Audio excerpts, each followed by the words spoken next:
Welcome all students, welcome to Grandview digital classes. आज हम लोग साउंड के सेकंड पार्ट में हैं। फर्स्ट पार्ट में हमने देखा कि साउंड किस तरह से प्रोपोगेट करता है और किस तरह से प्रोड्यूस होता है, मतलब साउंड का प्रोडक्शन किस तरह से होता है और हमें हमारे कानों तक वो किस तरह से पहुंचता है। आज हम लोग उसके कैरेक्टरिस्टिक्स के बारे में, किस चीज़ों पर साउंड डिपेंड करता है, ठीक है। तो उसके कैरेक्टरिस्टिक में सबसे पहला आता है एम्पलीट्यूड। एम्पलीट्यूड क्या है साउंड के केस में, ठीक है।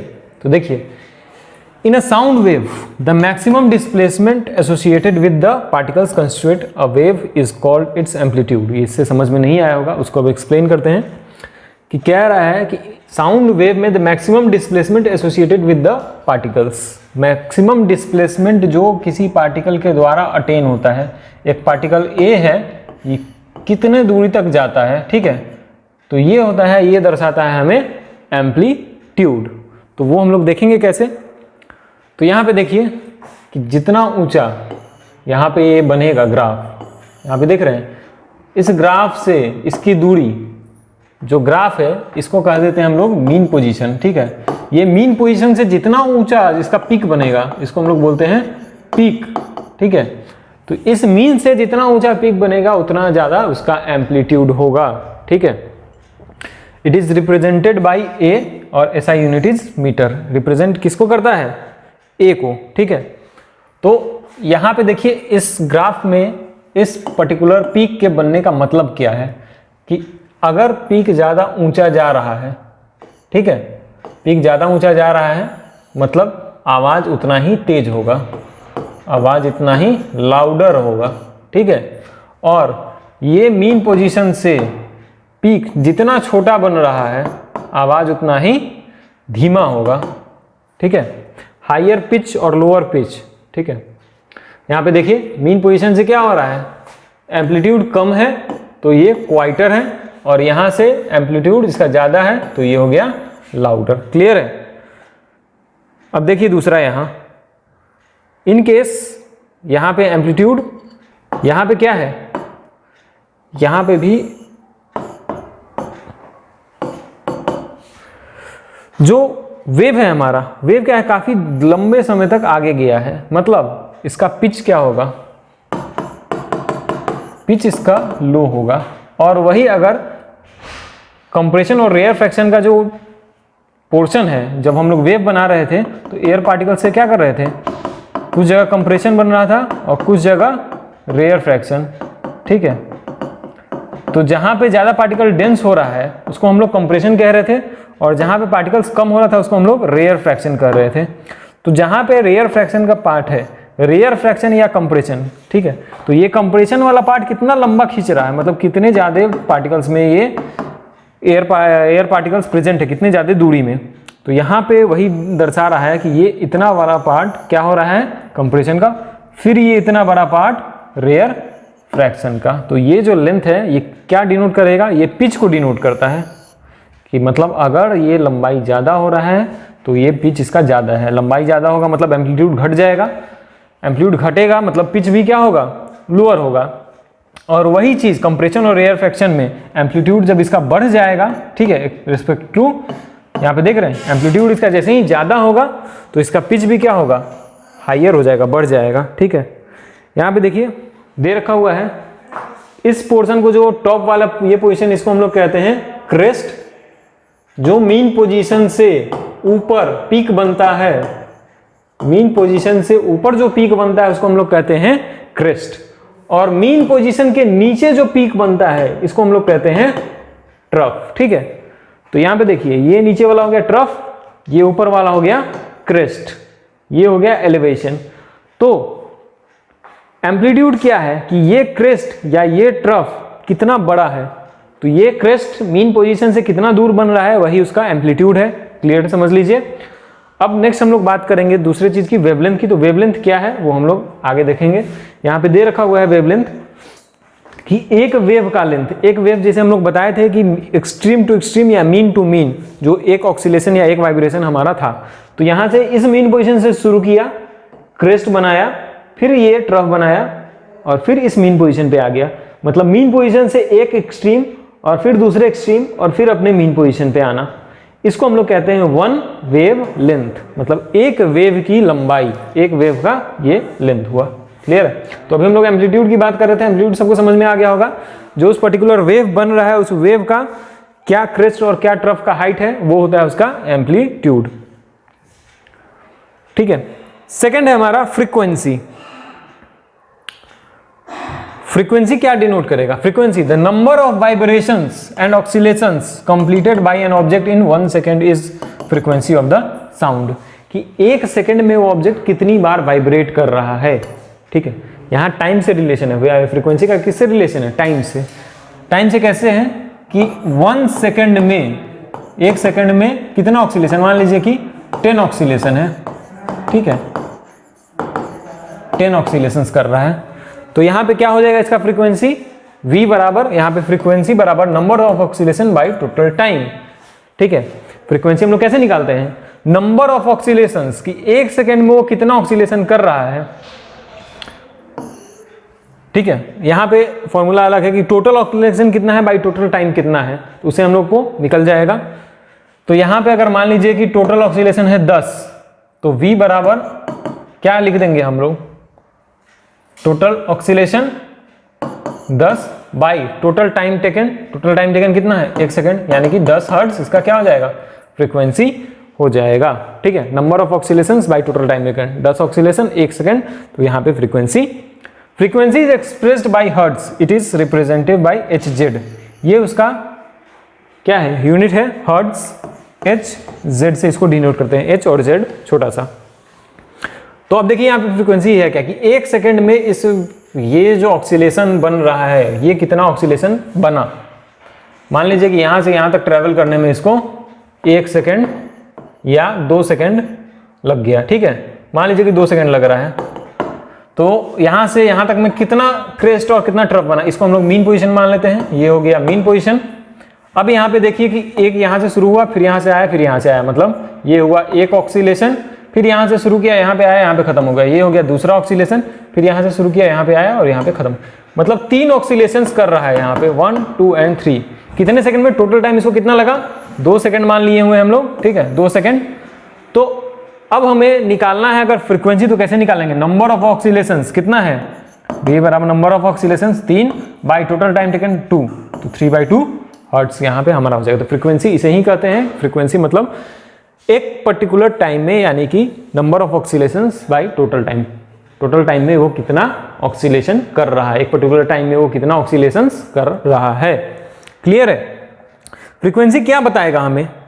तो फ्रीक्वेंसी बताता है हायर फ्रीक्वेंसी हायर पिच, मतलब फ्रीक्वेंसी अगर ज्यादा जब तेज होगा तो पिच क्या होगा? यहाँ पे हायर होगा, higher frequency equals to higher pitch. कैसे है? यहाँ पे देखिए, फ्रीक्वेंसी जब ज्यादा तेज होगा तो एक ही सेकंड में से ज्यादा वाइब्रेशन करना पड़ेगा। सेकंड मान लीजिए कि यहां से यहां तक का टाइम फिक्स है कि ये 1 सेकंड का टाइम है, टाइम इस पे ग्राफ पे ये टाइम है 1 सेकंड का। अब 1 सेकंड में कोई एक वेव कंप्लीट करे या 1 सेकंड में कोई 3 वेव 4 वेव कंप्लीट कर ले, ठीक है। तो जो ज्यादा वेव कंप्लीट करेगा उसका उतना ज्यादा फ्रीक्वेंसी होगा।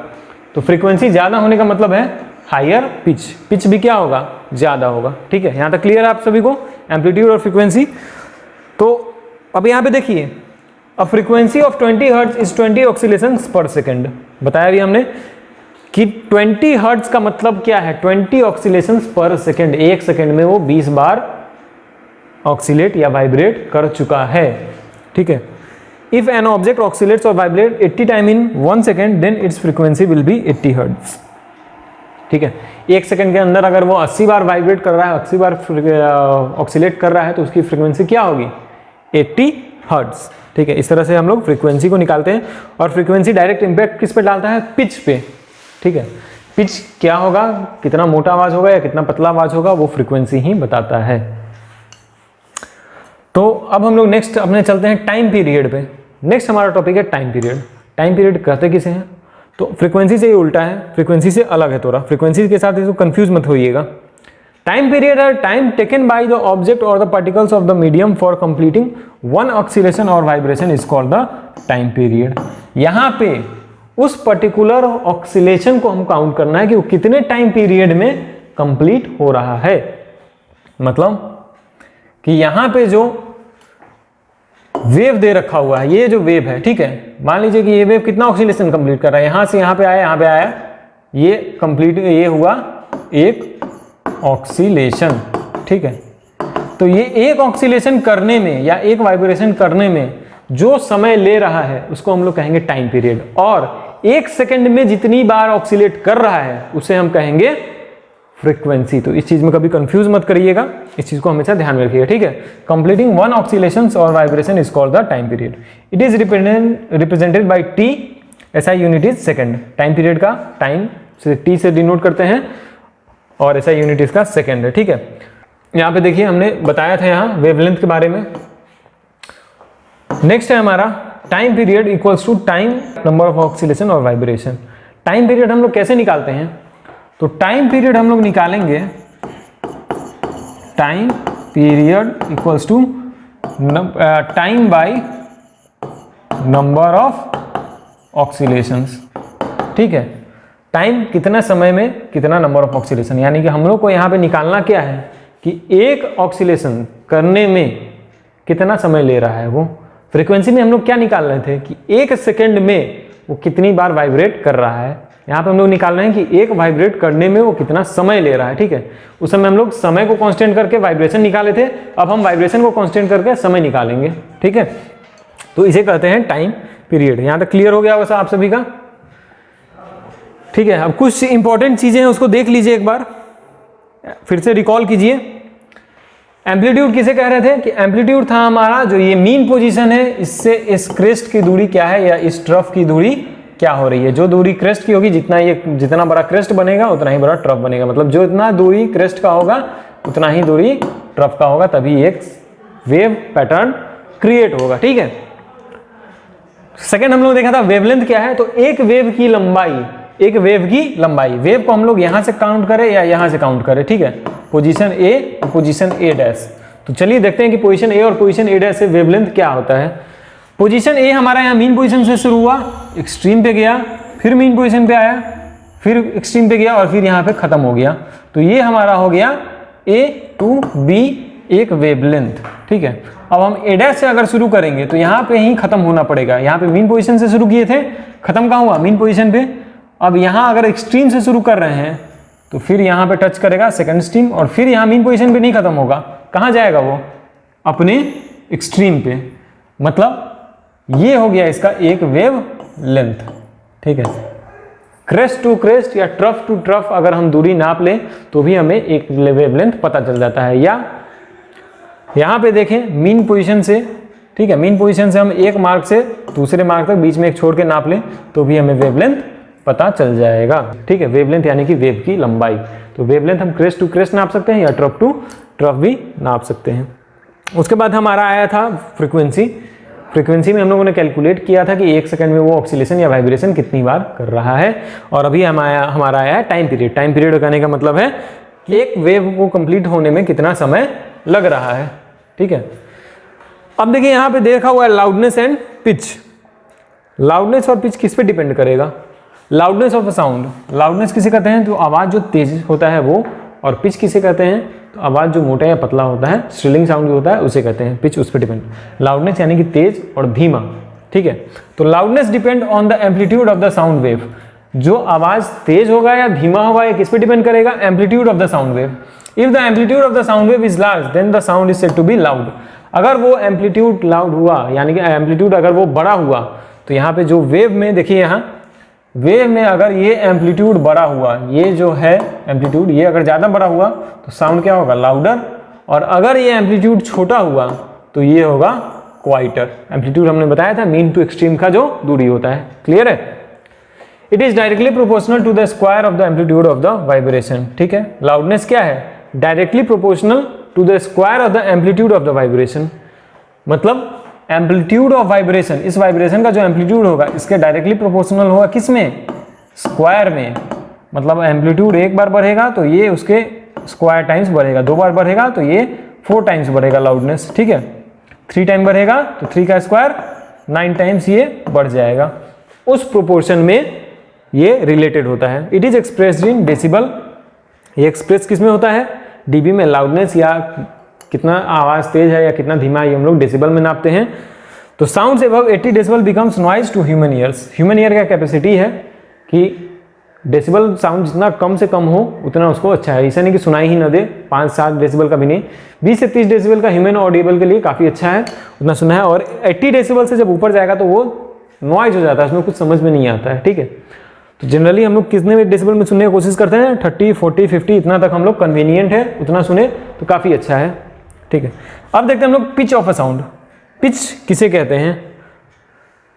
तो this depends on the frequency of vibration of the waves. If the frequency of the vibration of the higher we say that the sound is shrill and has a high pitch. आवाज पतला है, ठीक है। This depends on the frequency. Frequency पे depend करेगा कि आवाज पतला है या मोटा है। किसी किसी का आवाज क्या होता है, काफी पतला होता है, ठीक है। और किसी किसी का आवाज क्या होता है, काफी भारी होता है, मोटा होता है। तो भारी आवाज जो होता है वो फ्रीक्वेंसी पे ही डिपेंड करता है। ये जो पिच है उस पर डिपेंड करता है, और पिच किस पे डिपेंड करेगा, फ्रीक्वेंसी पे। On the other hand, if the sound is said to have a lower pitch, then it has lower frequency और vibration, ठीक है। कह रहा है कि if the sound is said to have lower pitch, then it has a lower frequency of vibration। मतलब यहाँ पे देखिए deeper pitch, फ्रीक्वेंसी में हम लोगों ने क्या देखा था, फ्रीक्वेंसी कहने का मतलब है कि 1 सेकंड में वो कितनी बार वाइब्रेट कर रहा है। तो यहाँ पे क्या हो रहा है, अगर 1 सेकंड का टाइम फ्रेम मान ले तो ये 1 सेकंड में 1 बार वाइब्रेट कर रहा है, और यहाँ पे 1 सेकंड का टाइम फ्रेम मान ले तो ये 1, 2, 3 बार वाइब्रेट कर रहा है। तो पतला साउंड किसका होगा, जिसका फ्रीक्वेंसी ज्यादा होगा। ज्यादा किसका है, ये। तो हायर पिच, और ये हो गया डीपर पिच, मतलब फ्रीक्वेंसी जितना कम पिच उतना ही कम, ठीक है। ये चीज क्लियर है। A bird produces higher pitch sound whereas roaring of a lion is a low pitch sound। चिड़िया की आवाज कैसी होती है, काफी पतली होती है, काफी मीठी होती है। और जब शेर दहाड़ता है, शेर का आवाज कैसे होता है, काफी भारी होता है। तो दोनों के अपने अपने अलग अलग साउंड प्रोड्यूस होते हैं। तो कहने का मतलब है कि बर्ड के पास क्या होगा, हायर पिच होगा, और लायन के पास क्या होगा, लोअर पिच होगा। Voice of a woman has a higher pitch than a man. Voice of a woman, किसी भी औरत का या किसी भी लड़की का आवाज क्या होता है, पतला होता है, और मैन का आवाज क्या होता है, उसके कंपैरिजन में मोटा होता है, ठीक है। तो ये डिपेंड किस पे करता है, फ्रीक्वेंसी पे ही, कितनी बार वो कितने फ्रीक्वेंसी से वो वाइब्रेट कर रहा है।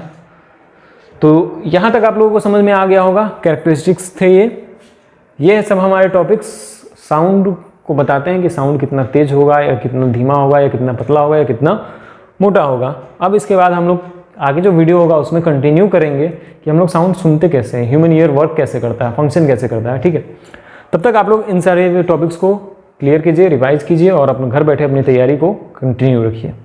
धन्यवाद।